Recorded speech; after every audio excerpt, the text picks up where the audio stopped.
l'alternance en sciences politiques dans les pays normaux, ça veut dire que le parti dans l'opposition arrive par les urnes avec un programme politique de société connu, idéologique ou pas. On sait d'avance, parce qu'il l'a publié, parce qu'il y a débat, parce que l'opinion, la presse connaît, le citoyen connaît. Citoyen éduqué. Un citoyen non éduqué n'est pas un citoyen, c'est un sujet. En Afrique, 98% des peuples, ce qu'on appelle peuple, pour faire un raccourci, sont des sujets. Et les dictateurs n'ont aucun intérêt d'éduquer les peuples. Parce que c'est très dangereux d'avoir... Allez demander à Ben Ali, il regrette maintenant d'avoir éduqué les Tunisiens. Un jour, ils l'ont chassé. Même quoique bien, quand il y a 120 enfants dans une classe à Yaoundé, dis-moi, c'est pas une classe, c'est un dépotoir, de dire comme ça.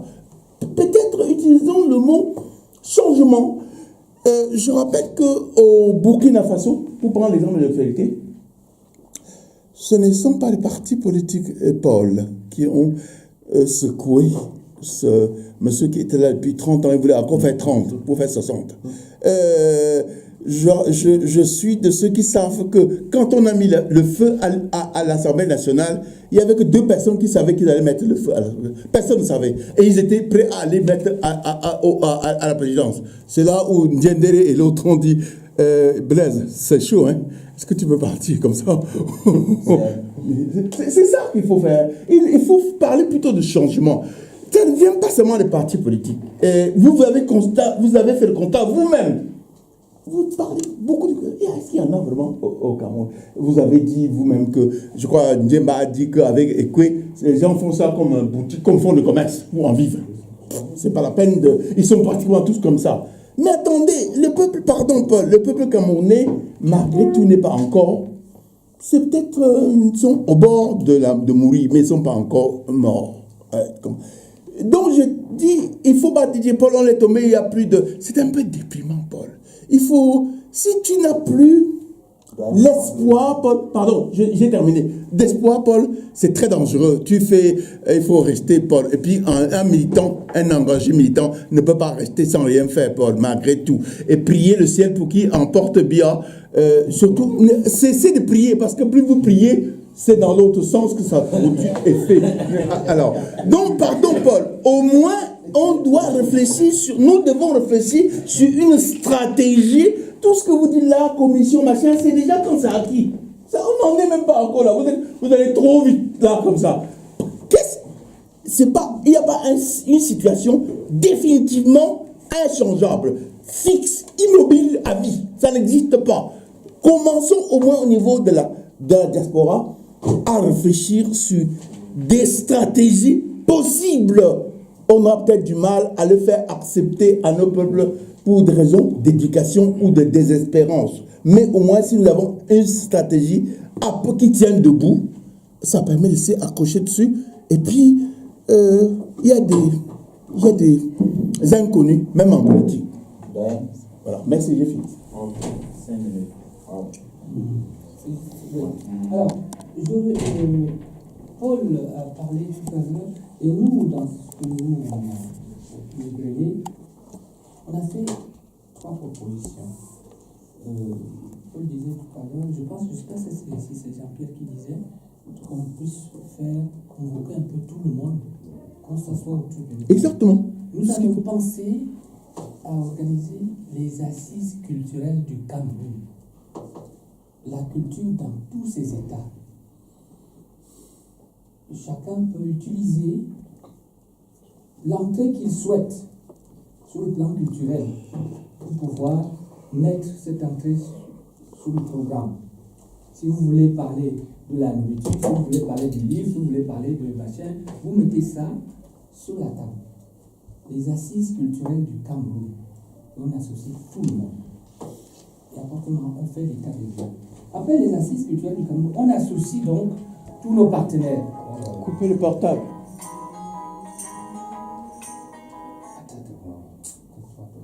Alors, et on associe tous nos partenaires, société civile en particulier, les journalistes, les artistes, les comédiens, et la place de la jeunesse pour la transmission de nos valeurs Henri a parlé tout à l'heure.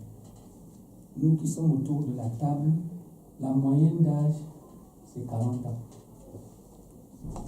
Donc, ça va déjà. Et je pense, c'est la proposition que nous on fait. Hein. Et ça, cette proposition que nous on fait à deux différents partenaires qui travaillent avec nous. C'est-à-dire que cette proposition, on l'a faite aux coordinations des associations maliennes, sénégalaises, ivoiriennes, parce que 2018, c'est les élections dans bon nombre de pays africains, en commençant par le Cameroun. Donc, nous, on va, ce rapport moral que je vous ai dit, dans lequel se trouvent ces propositions, on va la diffuser. Si on commence par les assises culturelles, j'insiste là-dessus parce que c'est une chose que j'avais déjà dite quand j'étais à la réunion avec NRC et que j'ai pu trouver quelqu'un qui répondait un peu à cette appellation sur la culture. La culture est un levier incontournable pour le développement d'un pays. Paul parlait tout à l'heure de l'éducation. C'est à partir de là. Et quand on voit comment on appelle, tout... Je vais terminer là-dessus, mon cher ami. Je vais terminer là-dessus. C'est quand j'ai vu que Bolloré, c'est Bolloré qui va construire les salles de cinéma au Cameroun. Qui est-ce que j'ai vu qui monte au créneau pour en parler? Gérard Essomba, Arthur. Non, mais tous ces gens-là, avec qui nous, ici, déjà, on commençait déjà à réfléchir sur le devenir de la culture au Cameroun. Ils attendent que c'est Bolloré aujourd'hui. Vous pensez que c'est Bolloré qui va... Bon, non, voilà, j'arrête là-dessus pour dire, voilà les propositions que nous faisions pour qu'on puisse s'en saisir pour faire l'état des lieux avant de parler soit des changements ou de l'alternance. Bonsoir à tous. Je m'excuse d'abord du gros retard ce soir. Donc, je vais prendre vraiment rapidement, c'est en quelques minutes, 3 minutes. J'ai entendu un peu tout le monde. Le sentiment que j'ai eu, c'est dans les interventions de certains, c'est la résignation que je sens. Et ça m'a plutôt fait plaisir parce que c'est cette résignation que je vois souvent dans le regard de ceux dont on n'a pas parlé ce soir, le peuple camerounais. Parce que nous, on s'est dit qu'il faut faire un diagnostic sur les partis politiques. Et personnellement, je n'ai pas envie qu'on fasse un diagnostic sur les partis. Ce qui nous intéresse, c'est le peuple. Qu'on essaie de comprendre pourquoi le peuple aujourd'hui est résigné. Qu'est-ce qu'il faut faire pour le remobiliser, lui donner envie de s'engager. Parce que l'alternance, je reviens donc sur l'alternance là, parce que l'alternance en réalité c'est le peuple qui va décider. Quand il sera prêt, c'est lui qui fera l'alternance. Que ce soit pas la violence, pas les unes, pas n'importe quoi. Quand le peuple sera prêt, c'est lui qui fera. Ce n'est même pas nous.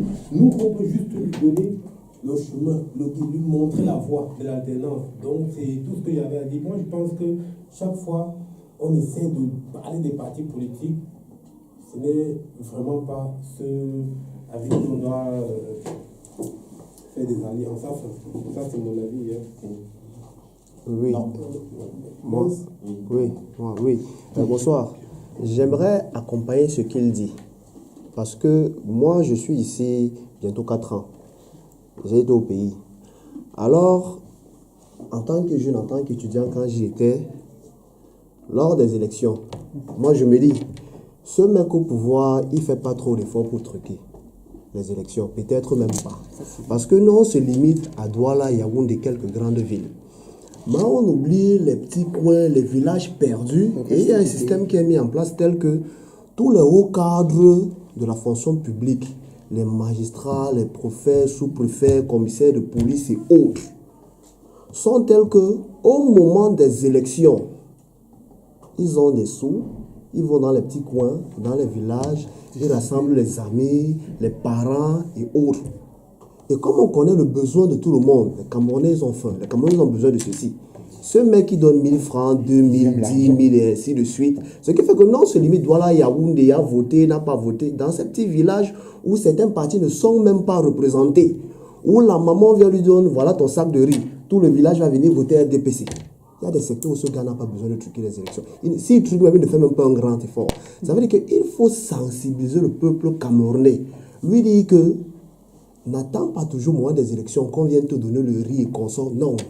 Ce n'est pas ce moment. La vie, c'est tout. Tu ne vas pas aller supplier pour que tu te fasses soigner. Donc, comment le système va mal? Il faut qu'on réfléchisse comment sensibiliser le peuple. Lui dit que le système va mal. Ce mec, s'il faut aller voter, même si on vient te donner 10 000 qui va voter le R, ne va pas. Va voter pour que lui quitte. Ou à défaut, refuse même le vote, on se soulève, on l'enlève, comme les gars font au Burkina. Parce que réfléchis sur les partis et consorts, non. Il y a des secteurs où tu vas voir tout un grand... On va, comme on dit, on les choque un peu là. On le choque un peu, et puis les gars votent le R. Et puis basta, on attend les prochaines élections. Lui, il va rester souffrir pendant 7 ans. Il ne comprend pas ça. La grande gouvernement ne comprend pas ça. Donc, ce qu'il faut, c'est réfléchir comment aller dire au peuple, le peuple là. Parce que les jeunes au pays, ils boivent son vin, il fait son ben il fait cela, il fait cela, il fait cela. Au moment des élections, il sait que ça va mal, ça va très mal. Lui-même, il est conscient. Mais si au moment des élections, on lui dit que viens, voilà 10 000, allez voter le R. Parce que ceux qui sont au pouvoir ont les moyens. Maintenant, et comme c'est eux-mêmes, ils disent que les pouvoirs sont indépendants. Non, c'est eux-mêmes qui contrôlent encore la justice. Voilà, c'est eux-mêmes qui contrôlent la justice. Donc le gars, c'est qu'il souvent, au moment des élections, on lui donne 10 000, il va voter le R, il va voter le R et c'est tranquille. Donc c'est là où il faut sensibiliser le peuple camerounais. Oui, je sais. C'est sur ce point-là. Il faut réfléchir dessus. Comment sensibiliser le Camerounais pour qu'il arrête de se faire duper. Oui. Bon, moi, si tu peux me donner même 5, même 2 en plus. C'est ça le problème. On ne développe vraiment pas ce qu'on a. Pour que je développe un peu ce que je vais proposer. Parce que moi, ce que je vais faire, c'est des propositions. Je parle d'une anecdote avec ce qui vient de dire. Moi, je viens passer 7 mois au pays. Et je n'ai pas passé 7 mois comme un touriste. C'est-à-dire, j'ai beaucoup voyagé. J'ai posé beaucoup de questions. J'avais décidé même que cette fois-ci, je ne prenais plus une voiture personnelle. Je rentrais dans les taxis, j'ai créé la discussion. Et j'ai essayé de comprendre pourquoi le RDPC a perdu dans la Sanaga maritime et dans l'Union Télé. C'est pourquoi l'UPC a gagné. Est-ce qu'on a laissé l'UPC gagner? Est-ce que l'UPC a gagné vraiment? Je suis parti à Ezeka, j'ai posé des questions et ce qu'on m'a dit que voilà ce que l'UPC a fait. C'est-à-dire l'UPC a venu dire aux gens, écoutez, on va venir vous donner l'argent. On va venir vous donner à boire. C'est votre argent. C'est l'argent des Camerounais. C'est votre argent. Prenez. Mais quand vous allez dans l'île, c'est votre conscience. Votez. Et quand on vient vous dire que pourquoi vous avez voté UPC au lieu de RDPC, dites-leur que si je n'ai pas voté moi-même, c'est Oumiobe qui a pris mon vote, il a mis dans l'île. Et voilà comment le RDPC a perdu. Je reviens pour dire qu'au pays, c'est-à-dire que le RDPC ne triche pas. Il n'a pas besoin de tricher. Il vient de donner la solution. C'est-à-dire que le RDPC, les partis d'opposition sont tellement faibles qu'ils sont souvent représentés dans les grades. Ils ne peuvent pas aller très loin. Donc, c'est pour ça que moi, je me suis dit, tout à l'heure, beaucoup d'entre nous disaient qu'il ne faut pas aller aux élections. D'autres disent qu'il faut aller aux élections. On sait que ceux qui disent qu'il ne faut pas aller aux élections, on a vu ce que ça a produit dans les années 90. On a perdu. Ceux qui disent qu'il faut aller aux élections, on a perdu. Dans l'état actuel des choses, si on va aux élections, on perd avec le PODIA. Parce que le système qui est en place va gagner. Ils ont les moyens, ils ont la structure. Donc, impossible, puisque l'opposition ne s'entend pas. En revanche, ce que l'opposition reconnaît, ils reconnaissent qu'eux, ils ne peuvent pas. Ils le reconnaissent. Mais ils reconnaissent que la diaspora peut jouer un rôle, peut-être pour les rassembler. Donc, bon, moi, voilà la proposition que je dis. C'est-à-dire qu'au sein de la diaspora, il y a 2 groupes. Il faut l'accepter. Il y a un groupe qui dit qu'il faut qu'on aille aux élections, même si on sait qu'il y a triche. Il y a un autre groupe qui dit qu'il ne faut pas.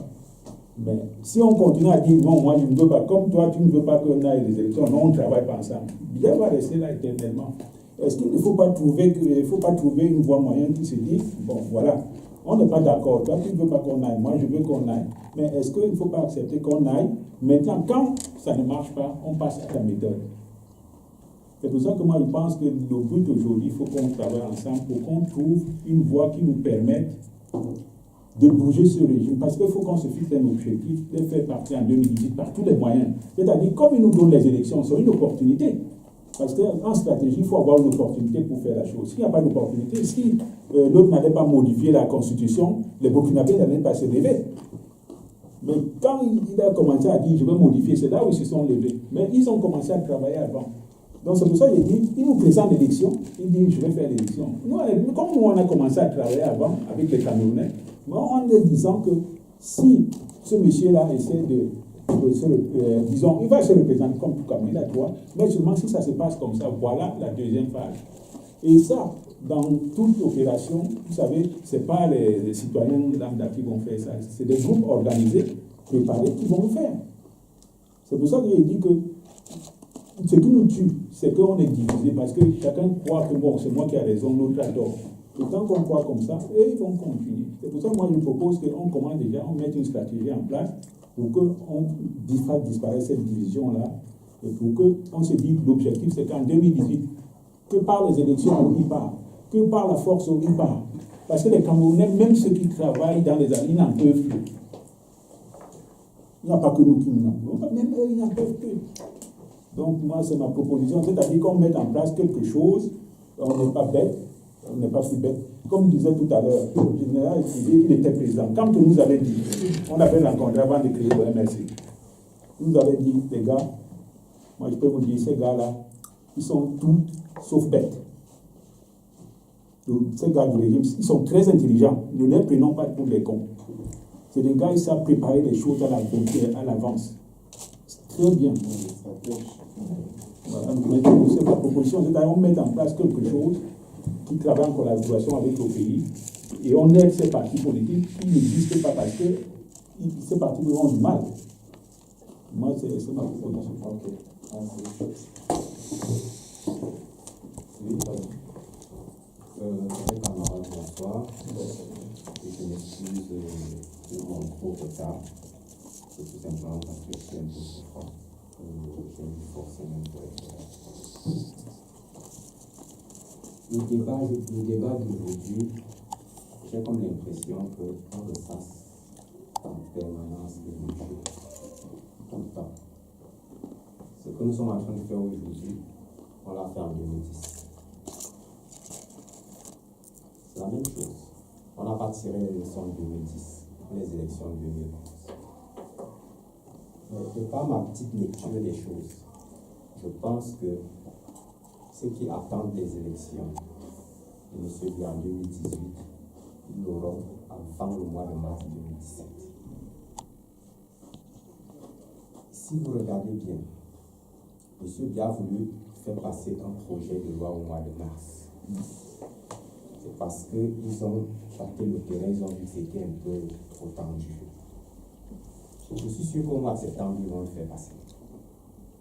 À la rentrée de septembre, ils vont le faire passer. Peut-être en décembre, ça va communiquer le coordinateur électoral. Je ne sais pas par quoi il va commencer. Est-ce que c'est législatif et municipal ou bien c'est la présidentielle? Ça, je n'en sais pas. Mais je sais qu'il y aura une élection présidentielle au Cameroun avant le mois de mars. Parce qu'il ne prendra pas un risque de faire des élections au Cameroun après les élections françaises. Il ne prendra pas ce risque-là. Nous tous, nous savons que M. Biya a l'intention, je dis bien l'intention absolue de mourir au pouvoir. Ceux qui estiment qu'il faut qu'on reste dans la résignation et on se dit on va attendre, on va voir l'après-Biya. Mais non, on a tout faux. Si on regarde dans cette direction, mais on a tout faux. Parce que celui qui arrive après Biya fera 50 ans, pareil comme lui.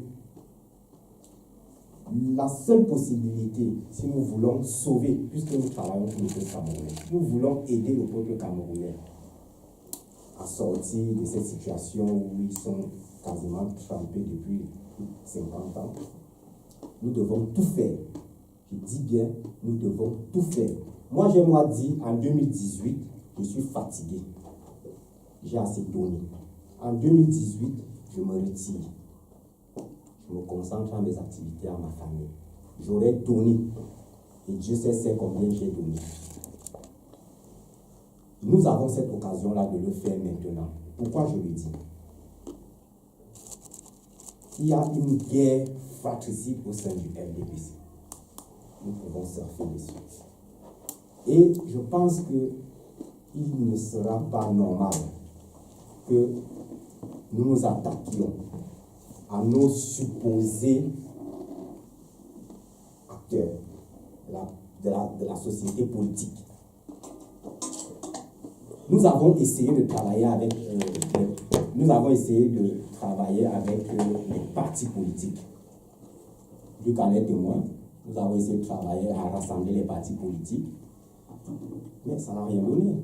Donc, je pense qu'au jour d'aujourd'hui, ce que nous devons faire, ciblons la société civile, travaillons avec la société civile. Si nous optons pour quelque chose d'insurrectionnel,